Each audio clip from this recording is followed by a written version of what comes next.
Y estábamos haciendo esta guía que era cortita, por eso la alcanzamos a terminar, solamente nos faltó un texto que es el que está ahí. Y había que, al leer este texto en cierto tiempo, ¿cumplieron el tiempo de ojeo y de lectura comprensiva? Sí. ¿Lo hicieron así? Sí. Vamos a ver si les resultó, si su hipótesis estuvo bien, ¿ya? Porque esa era la idea que había que ir bien. Este texto era un poquito más larguito. Espérenme que ahí volvió el Gerardo. El Gerardo que ya estaba y se había salido.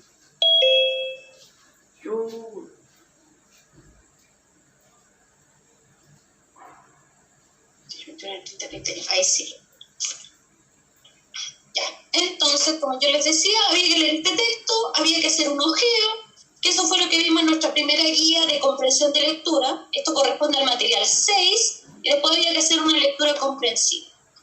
Vamos a ver si les resultó, si lo hicieron bien. Ahí había que colocar la hipótesis. ¿Qué pusieron en la 18? Sí. Muy bien. Es C porque es un relato de hechos sucedidos a través del tiempo. Hay acción, hay personaje, hay ambiente y hay espacio. ¿Y la 19? Muy bien. ¿Por qué el origen del desaliento es la más exacta para el tema? Porque al esparcirlo, ¿cierto?, hizo peores a todos los otros males. Y de ahí que está en el mundo. Cuidado con la B, no habla de tentaciones. Y la C es demasiado amplia, dice males de la humanidad, no son todos, sino que el desaliento lo que hizo peores a algunos. Ya, acuérdense que la 20 y la 21 la revisa cada uno solito, pero en general, ¿qué tal estuvo la hipótesis? ¿La aceptaron o no? Más o menos, en general. En general, sí, pero ya, no. No tanto, ya. ¿Qué pusimos en la 22?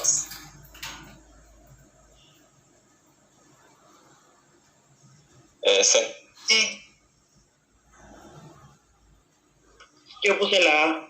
Yo igual Muy puse bien. la A y la cambié. ¿Le puso bien y qué puso la A? Espérenme. Ya, sí, no, las personas no compraban el desaliento porque era muy caro. Fíjate que eso sale especialmente en el párrafo 5, ¿cierto? Era un paquetito muy chico y no era tan grande el mal, era muy caro. Fíjate que la B y la C no la... Espérame, que llegó la Isi Núñez. Fíjate que la C dice, no era un mal muy relevante, más que esto era porque era muy caro. Puede que a lo mejor decía que no era relevante, pero era muy caro.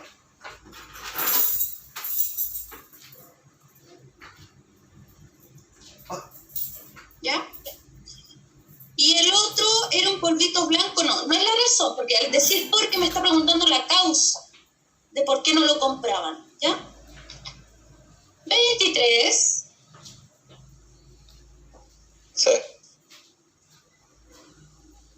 Muy bien, claro que sí. Esto lo sacamos especialmente del párrafo 7 al 9, porque nadie puede resistir la lucha frente del alma y el cuerpo, que es la vida, ¿ya? Por eso dice que es como la lucha del mal y la vida. ¿Y la 24?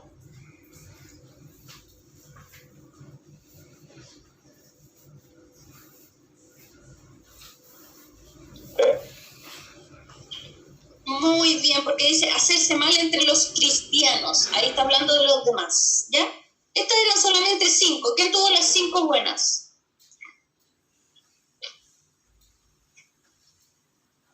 Repito las claves si alguien entró al final. Nos faltaba de la 18 en adelante. 18 casa, 19 árbol, 22, la 20 y la 21 no, porque eran cada una personales. 22 árbol, 23 casa y 24 arco, ¿ya? Ahí llegó nuestra tarea, era cortita, solamente nos faltó una lectura, ¿ya? Y ahora lo que vamos a hacer, vamos a ir a la guía que nos toca hoy día. Primero les quiero mostrar el libro, el capitulito del libro, después yo les digo de dónde hasta dónde tienen que leer. Ya, ¿se acuerdan que yo les había dicho que en la clase anterior que leyeran de la página 78 a la 85? Era la 85 en la parte superior porque ahí está la síntesis de la prelectura. La guía 6 es súper importante, si alguien no vino, no estuvo en la clase, tiene que hacerla, porque vimos la primera etapa del proceso de lectura, vimos la prelectura, entonces tenían que leer hasta la página 85, hasta esa síntesis. Y ahora, la guía 7, que es la que nos toca hoy día, la vamos a empezar en la página 85. Ahí vamos a empezar con nuestra lectura intensiva, pero específicamente con la lectura analítica. ¿Ya? Entonces, el librito de la página 85, vamos a avanzar como 2 o 3 paginitas. Y esta es la guía de hoy día, ¿cierto? Material 7, ¿cierto? Guía número 7, que se llama Comprensión de la lectura 2, y aquí vamos a ver la segunda etapa, la lectura analítica, ¿ya? Porque el material 6 era solamente casi de prelectura, y aquí viene nuestra lectura analítica. ¿Ya vieron bien la guía? Material 7. Esta guía es muy larga, esta guía la vamos a hacer en 2 clases. La 6 era más cortita, pero esta guía la vamos a empezar hoy día y la vamos a terminar el próximo lunes. ¿Alguna duda con esto? No, profe. ¿Nada? Ya. Entonces nos vamos a nuestro Power. Ustedes saben que cualquier cosa me van interrumpiendo, me van preguntando. Partimos entonces. ¿Cuál es el objetivo de este material, cierto? De este material, ¿cómo se llama? 7. Primero es que comprendamos el concepto de la lectura analítica. Acuérdense que aquí, insisto, ya estamos en el proceso de lectura, había 3 etapas. Ya vimos la prelectura, ahora vamos a la segunda etapa, la lectura analítica, ya que ahí vamos a definir a qué se refiere. También vamos a entender lo que es la cohesión y la coherencia, las vamos a definir, las vamos a estudiar. Esto lo habíamos mencionado, sí, en algún momento, pero hoy día las vamos a ver con más profundidad. Y también vamos a conocer los mecanismos textuales y algunas reglas que me sirven mucho para leer mejor, que se dan tanto en la cohesión como en la coherencia. Entonces, recordemos esto. La lectura analítica, como yo acabo de decir, es la segunda etapa en el proceso de lectura. ¿Ya? La primera ya la estudiamos, la ejercitamos, que era la prelectura. Entonces dijimos que en esta segunda etapa es una lectura mucho más profunda, mucho más reflexiva, ¿cierto? Entonces aquí nos vamos a encontrar, y lo que tenemos que hacer es entender tanto la información explícita, aquello que se expresa claramente en el texto, pero también la información implícita, aquello que no se expresa tan claramente en el texto, pero que yo puedo derivar, que perfectamente yo puedo deducir. Y eso, o sea, tenemos que ver la totalidad de la información, ¿ya? Y para esto, lo primero que tenemos que hacer nosotros como lectores es reconocer el o los temas.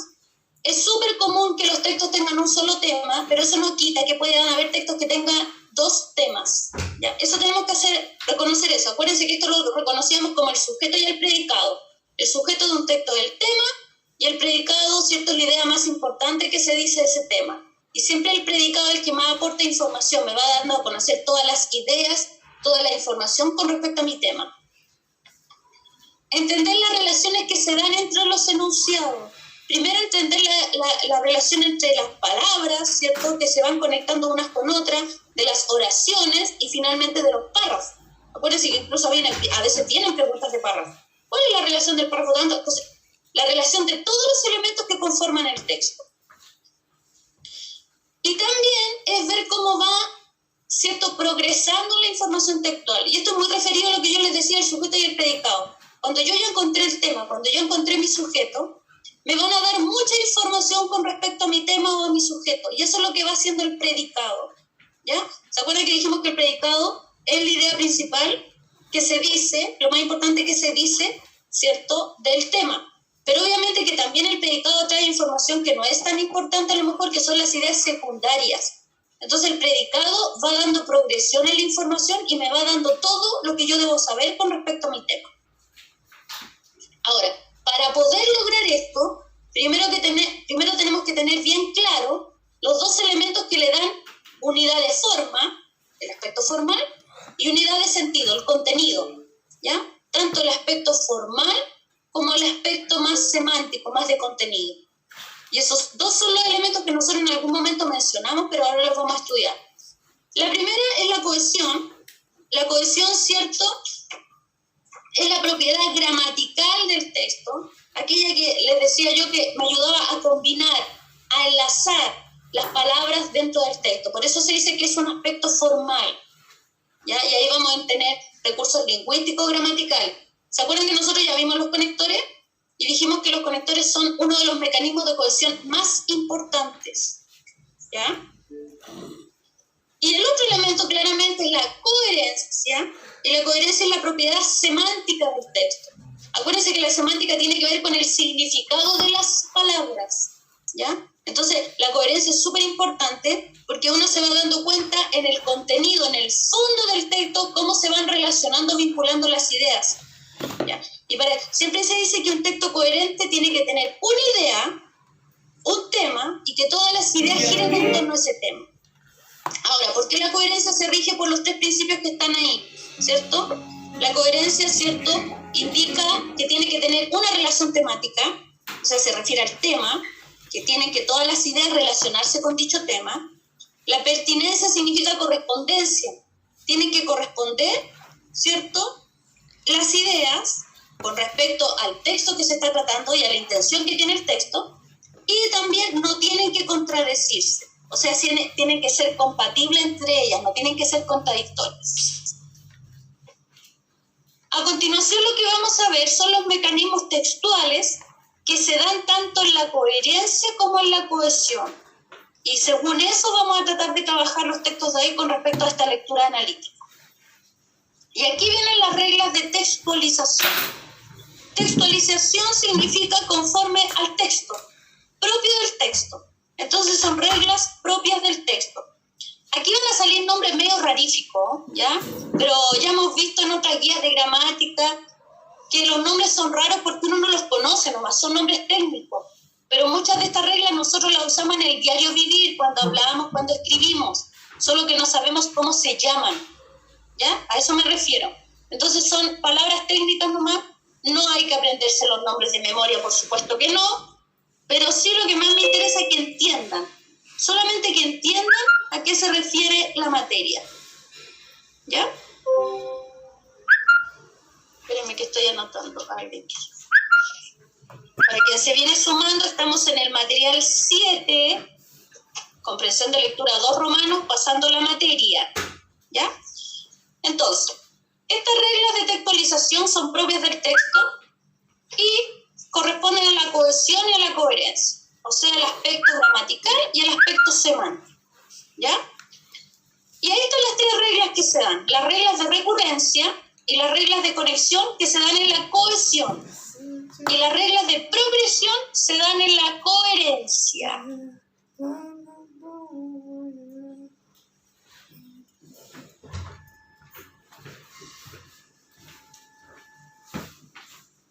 Ya. Lo que pasa es que cuando ustedes llegan tarde yo noto, y cuando se van y salen también de repente noto, porque no sé si alguien que llegó tarde o alguien que volvió, ¿ya? Pero ahí cuando yo corrijo eso, ahí me doy cuenta que ya había llegado. Así que yo anoto a todo el que entra después, aunque vaya y se vuelva, ¿ya? Es para tener certeza de que no me falte nada. Entonces, empecemos. Reglas de recurrencia. Ahí están, ¿cierto? Son 3. Esto lo vamos a ver ahora con detalle, por eso aquí les digo bien el nombre medio raro. Hay repetición, hay varios tipos de sustitución y hay elipsis.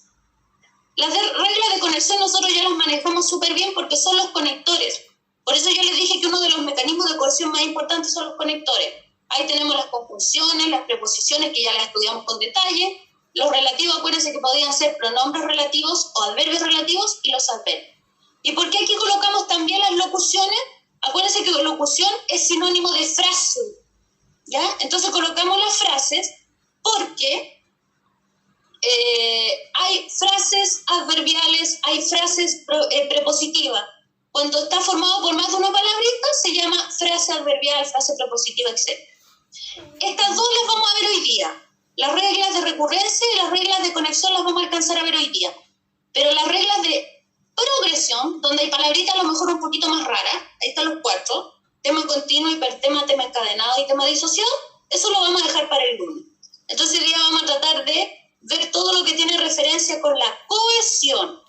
y las reglas de coherencia las dejamos para el próximo lunes. ¿Dudas? ¿Están despiertos? Sí, profe, no hay duda. Pero no, ya están ahí. Es que esto de no ver a la gente, como que llevo como ya mi segundo año que siento que como que estoy sola hablando. Pero están ahí, ¿cierto? Ya. Partamos entonces. Esto no hay que aprendérselo de memoria, aunque sean los nombres medio raros. Ya, y esto es mucho más fácil, lo usamos todos los días, pero no sabemos el nombre técnico. ¿A qué se refieren las reglas de recurrencia? La idea de esto es que nosotros mantengamos nuestro tema o referente dentro de un texto. Aquí vamos a dar tema como sinónimo de referente. ¿Ya? El referente, el tema, es de lo que se habla en el texto. El sujeto. Acuérdense que ya sabíamos que el sujeto es el tema y aquí también le vamos a decir referente. Porque referente es a lo que se refiere algo. Entonces lo que tenemos que buscar aquí es cómo se hace presente los diversos tipos de hacerse presente el tema o el referente dentro de un texto. La más fácil es la primera, es la repetición. Como su nombre lo dice, se repite el tema o el referente tal cual. Aquí mi tema, mi referente es la electricidad, estoy hablando de ella, dice que cambió los hábitos, dice que se convirtió, etc. El tema, el referente es la electricidad y yo lo repito tal cual, ¿ya? La repetición igual no se puede hacer mucho. Cuando uno, por ejemplo, escribe un ensayo, ya mi tema es la educación, yo a lo mejor en un párrafo puedo decir educación 1 o 2 veces, pero ya después no puedo más y ahí empiezo a usar las otras que vienen ahora para referirme al referente o al tema, porque hay distintas formas, que es lo que vamos a ver ahora, ¿ya? Pero esta es lo más fácil, repetir tal cual. Insisto, en un texto no debería ser más de 2 veces. Ya la tercera como que van a decir no, hay mucha repetición, cambien. Pronominalización, este es el primer nombre rarífico. Pronominalización solamente significa que se sustituye por un pronombre. Esta la usamos mucho, es la sustitución por un pronombre. Y fíjense que hay 2 tipos de pronominalización, sustitución por pronombre. La primera es la anafórica, ahí en el librito sale, acuérdense que estamos en la página 85 en adelante. La pronominalización anafórica, primero, ¿qué significa la palabra anafórica? Anafórica es una referencia retrospectiva. Y si yo digo retrospectiva, es una referencia al pasado, a algo que ya se dijo antes. Entonces aquí, primero va a ser mencionado el referente o el tema, y luego el pronombre que alude a dicho tema o referente. Por ejemplo, conocemos el mito de Odiseo, como la generalidad de los mitos griegos, ahí está mi referencia anafórica, porque ese pronombre se refiere a mi referente o tema, el mito de Odiseo. ¿Ven qué fácil? Esto lo usamos mucho. Y el otro tipo de pronominalización es la catafórica. ¿Qué significa la palabra catafórica? Es una referencia prospectiva. Prospectiva. O sea, es una referencia al futuro. Eso es prospectivo. Entonces, ¿qué pasa acá? Primero aparece el pronombre y el pronombre me anticipa mi tema o mi referente. Es al revés del anterior. En ella, ¿quién es ella? Todavía no sé. Se conectan 2 mitos de gran simbolismo, tanto. En esta obra, Helena, ese es mi tema o mi referente. Con ese ella estoy adelantando a Helena. Siguiente tipo. Esto se llama elipsis y literalmente la palabra elipsis significa omitir algo, abstenerse de hacer o de decir algo. Esto es muy usado, así como yo les decía en la primera, la repetición, que yo puedo repetir cuando más 2 veces el referente, esto me sirve para omitir. Y ya después, ¿se acuerdan cuando decíamos que había sujeto tácito? Es muy parecido esto, yo sé de qué hablo, por eso no es necesario que lo repita a cada rato. Daniela se arregló para la cita, se calzó los zapatos nuevos y se cortó el pelo. Por contexto, yo sé que sigo hablando de la Daniela, entonces no es necesario que diga, ¿dónde está el circulito? Daniela se calzó los zapatos nuevos y Daniela se cortó el pelo. No es necesario. Por eso yo les digo, puedo repetir a lo mejor 2 veces, pero ya más no se puede, hay redundancia, entonces ahí puedo hacer elipsis. Esto lo usamos mucho. Ahí está el referente y la repetición, la abstención. Sustitución por expresión nominal. Aquí yo voy a sustituir una palabrita ¿cierto? Eso es expresión, una palabrita, y lo puedo hacer de 3 maneras distintas. Puedo sustituir por un sinónimo directo, visitó a un médico amigo, el galeno, sinónimo de directo de galeno. Ahora, ¿cuál es el problema? Que yo no tengo idea que son 2 palabras son sinónimos, que puede ser. La otra sustitución es cuando yo sustituyo una expresión, una palabrita, por contexto, o sea, se relacionan por contexto. Si yo digo estuve en la reunión con el director, en realidad es un tipo. Esa palabra tipo se refiere al director porque estoy hablando de él. Y el último tipo de expresión nominal es por inclusión, cuando una palabrita incluye a la otra. El camarógrafo no tiene oportunidad ante el ataque de un elefante. Es el mayor animal. Elefante está incluido en animal. La siguiente, esta es una sustitución por frase nominal. Acuérdense que llamamos frase cuando ya está compuesto por más de una palabrita. Y aquí también en frase nominal sirve mucho el conocimiento de mundo que yo tenga como receptor. Cuando yo digo conocimiento de mundo es lo que yo sé del mundo, porque tengo cultura, porque veo las noticias, porque me entero de la información que sucede, etc. Ahora, no es obligación que a lo mejor todos conozcan al señor Farcas, pero la mayoría tiene una idea. Entonces, si yo digo, Leonardo Farcas visitó la ex penitenciaría, ¿cómo mantengo el tema presente? El hombre de negocio, para no repetir Farcas, digo, el hombre de negocio ofreció su ayuda después de lo visto.